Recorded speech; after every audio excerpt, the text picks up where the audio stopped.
Hello and welcome. This is Rooflemonger, and my friends, DnF Duel has now been out for a little bit more than a week, and I thought it would be a fun idea just to talk about some of the characters that are a bit stronger than everyone else, right? Perhaps things can change in the future, and I bet they will to a degree, right? But who seems strong right now? Now, to head this off at the pass, no, this is not a tier list. This is not a tier list in any way, shape, or form. It's more of a snapshot in time who appears to be stronger than some of the other characters at this moment. So we'll talk about it. Just one thing that also headed off at the pass. Since Crusader has the legit, like, super easy to do infinite, that obviously catapults him above everyone else. So there's no real point talking about him in any qualitative ways as long as that infinite exists. I'm sure it will be fixed, yes, but it isn't fixed right now, and with that infinite, he's easily the best character in the game. So just throwing that out there. Now let's talk about a couple of characters that don't necessarily have easy to do infinites just about anywhere on the screen. So the first character we got to look at here when we're talking about people who might have just a little bit of an edge up on the rest of the cast here in the early beginnings of the lifespan of DnF Duel has to be the Hitman. So the beginnings are easy enough, right? Like very long range on a lot of buttons. Very easy to hit confirm combos. Everything does a million hits. Like, it's a non-issue to confirm your combos. Also a non-issue to make everything super safe, because even if you don't want to confirm your combos, you can make everything not only safe on block, you can make everything advantage on block, right? Because this move is advantage on block, is forward and magic. So that stuff basically writes itself. So ease of use is already very high. But the real thing is, as you can see here, I'm in red health, is that awakening. Because the awakening is what really turbocharges this character. So if you've seen some of the other content on the channel, I don't want to belabor the point too much, but he has completely safe reversals. Like, if he does his reversal, normally you do the reversal, okay, you get punished, right? That's how it works. That's usual fighting game 101 logic. However, the Hitman, when he's in his awakening, he gets a new move, and all of his magic skills, he can basically summon these shadows, right? And these shadows give a follow-up attack. And the thing is, when you do your reversal, no matter what you do, you have to deal with that in some way. The actual attack itself is safe on block. You can't punish it. And also, if you're a smart cookie and try to roll through it, because you are allowed to roll through it, it doesn't matter because he recovers in time to block.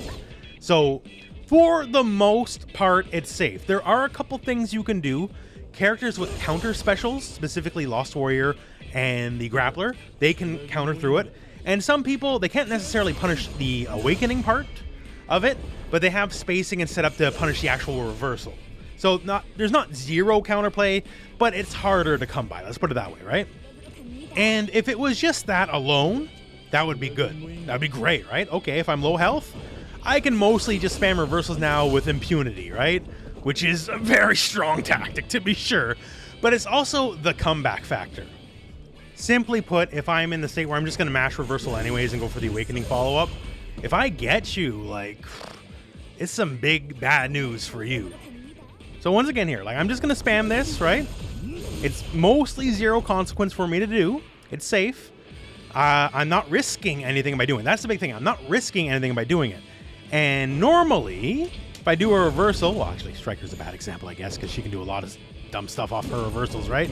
But normally, if I do the reverse, I don't really get any follow-ups. But now let's see what we can do.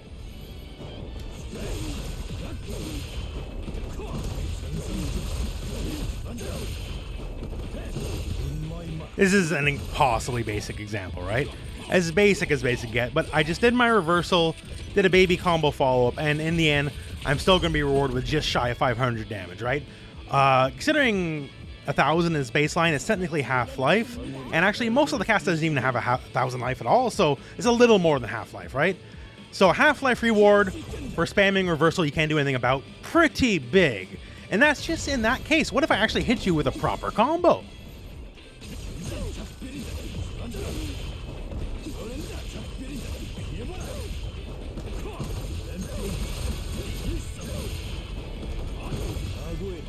Well, then, you know, we're getting a lot more damage, and I'm not that very good with the Hitman. Like, I'm sure you can do a more optimal combo. It's just an example, right?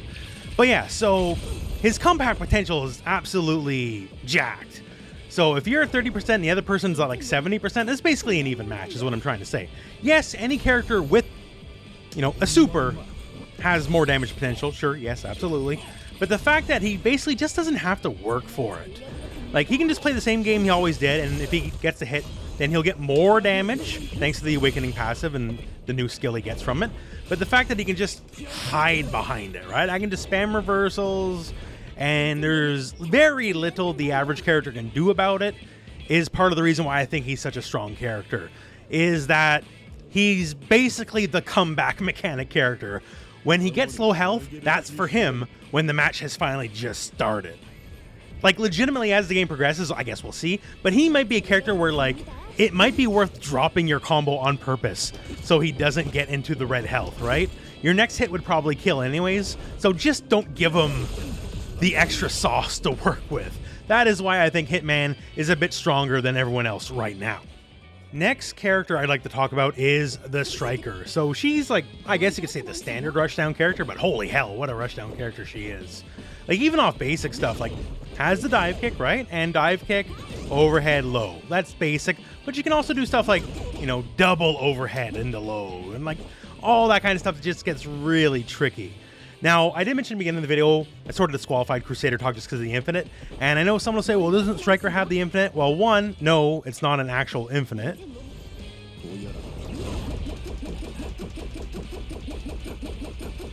So you can see here, I'm doing it, and you probably hear me cranking the buttons here, but eventually he's going to start blocking because, well, it's not an actual infinite, right?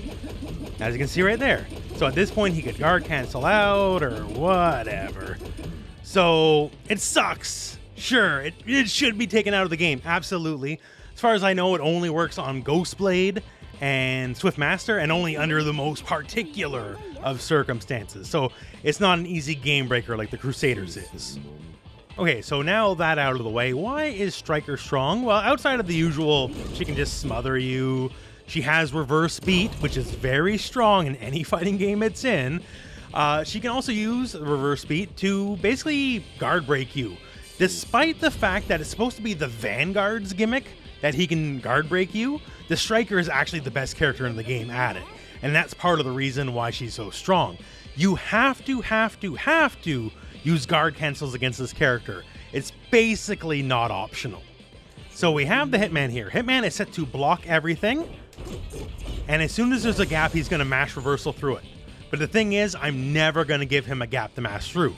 He just won't be able to.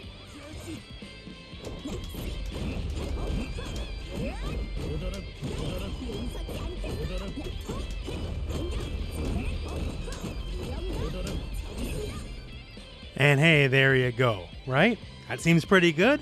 And keep in mind, I have 100 mana. I didn't do the thing to give myself like, hundreds of mana to do the thing with. I had exactly fair amount of mana. I started in the corner. I didn't even start with a dive kick, right? And the whole time, dude was ready to mash his way through everything. So, case in point, basically, you have to use guard cancels against this character. And it's a little bit whack that the entirety of the Vanguard class, like, that's the whole gimmick, and she's better at that gimmick than he is, right? So she can guard break you anywhere on the screen. She doesn't need extra resources. She doesn't need fancy stuff. She doesn't need awakening or nothing like that. She just needs you to block once. And every time, this is the real messed up part of it, right? Every time you block, and say you do successfully guard cancel out, that's great, but you're out 100 mana, and all she did was get pushed back. If she can work her way back in before you regain a decent amount of mana, she's going to tear you in half and probably win the match from there. So that alone, Striker, like, everything's so freeform, everything's so amazing. As far as I'm concerned, she's more of a berserker than the berserker is, right? She will just run at you and then run you over. And that's why I think she is one of the better characters in the game as it currently stands. Things subject to change in the future patches, all that kind of stuff, right? But yeah, as far as rushdown characters go, built-in dive kick, reverse beat on everything, the ability to guard break you like trivially, honestly, she's really strong. And the final character I'd like to just have a look at right now is the Swift Ratster. So a lot of stuff on paper is very easy to understand, I think is fair to say, right? His speed's already pretty good in a game where, you know, things are a little bit slower, and obviously when his passive gets up, he's like chibs enough. Stuff like his stand medium here. Combined with his speed, he can just dash in, and when he dashes in, it's very trivial for him to get a full combo.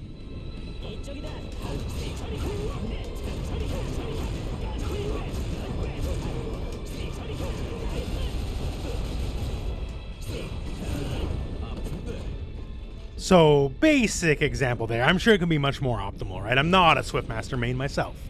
But you can do that, and guess what? You know, the old big wind fist, it's a hard knockdown, toss another wind orb, and then pressure, pressure, pressure. Off the most basic thing, off something you can whiff punish every single character in the game for daring to whiff a single button, because his range is just so total with a quick dash and his stand medium, right? It's really good. And of course, once again, too, he can control your movement. That wind orb, pretty good thing.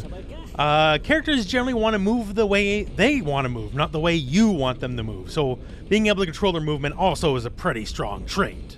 And more things on the range is pretty good. Obviously, he has pretty decent, you know, space control, the old double tornado. That's pretty all right. And the negative edge projectile is a pretty sizable threat because once again, it does give the hard knockdown as we talked about. You do setups, but since it's a hard knockdown, his stand magic is also an OTG.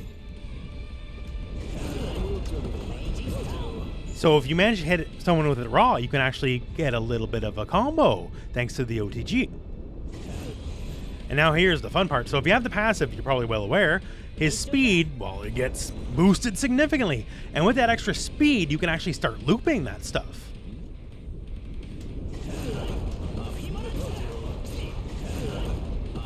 As you can see there, that just all cleanly hit now, right? Just thanks to that extra speed with the dash. And you can actually rep this together quite a few times.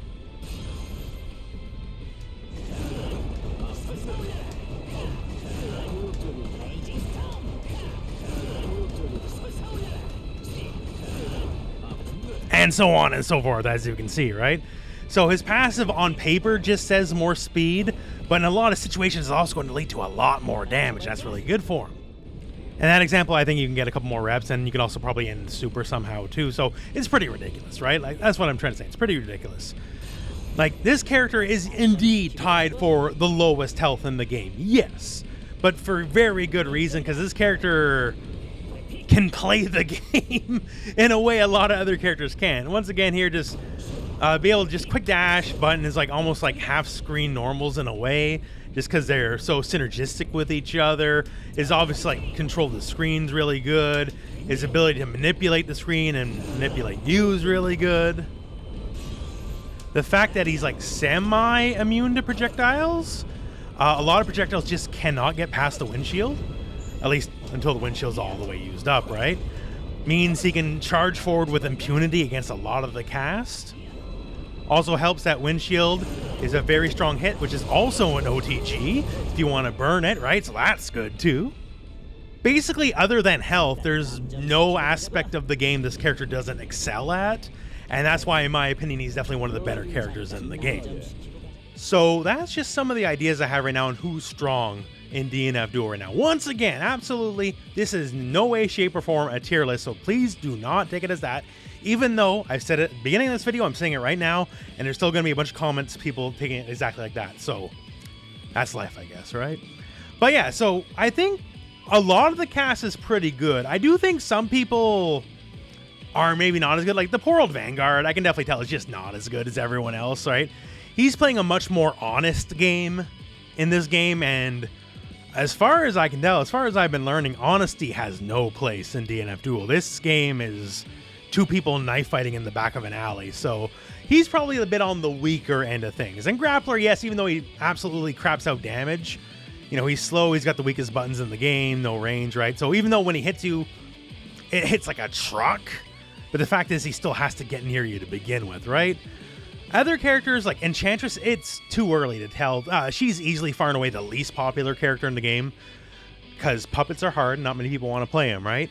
And I've seen some stuff, and some of that stuff is pretty dirty, but I'm not seeing, you know, tons of examples of stuff. Like, I've seen Swiftmaster bulldoze every character, right? So easy. I've seen so many Striker examples of like 1.5 million ways she can guard break you. And Hitman, I see people just wait till they get low health and just spam reversal and work their way to victory, right?